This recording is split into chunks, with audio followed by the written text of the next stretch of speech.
उसका नाम था मोहन। मोहन बहुत मेहनती था, लेकिन उसकी किस्मत उसका साथ नहीं देती थी। कभी फसल सूख जाती, कभी बारिश ज्यादा हो जाती।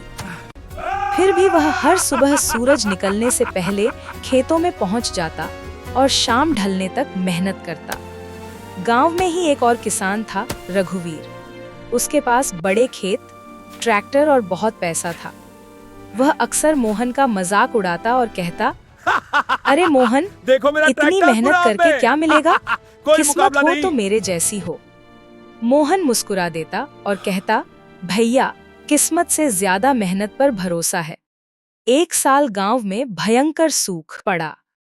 तालाब सूख गए, कुएं आधे रह गए। किसानों की फसलें बर्बाद होने लगी। रघुवीर के खेतों में भी दरारें अरे पड़ भाई, गईं। ये खाना कितना स्वादिष्ट वह है। परेशान हाँ जी, हो तुमने गया। बहुत मेहनत की। लेकिन शुक्रिया, और मोहन लो ने थोड़ा। कुछ जरूर। अलग किया था। उसने पिछले साल अपने खेत के किनारे एक छोटा सा तालाब खुदवाया था। सबने उसका मजाक उड़ाया था, इतने छोटे किसान को तालाब की क्या जरूरत। अब वही तालाब उसका सहारा बन गया।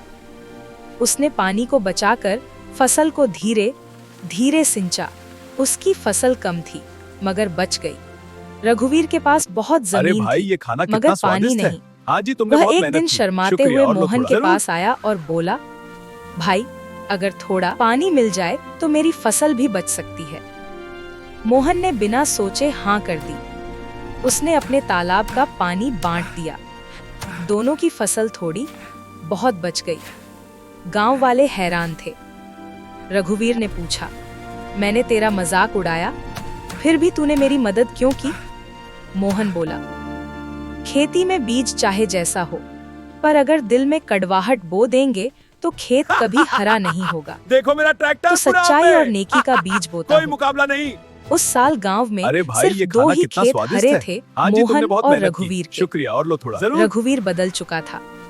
उसने सीखा कि पैसा और घमंड सब बेकार है, अगर दिल छोटा हो। धीरे धीरे दोनों अच्छे दोस्त बन गए। गांव में भी लोग पानी बचाने लगे, छोटे तालाब बनाने लगे।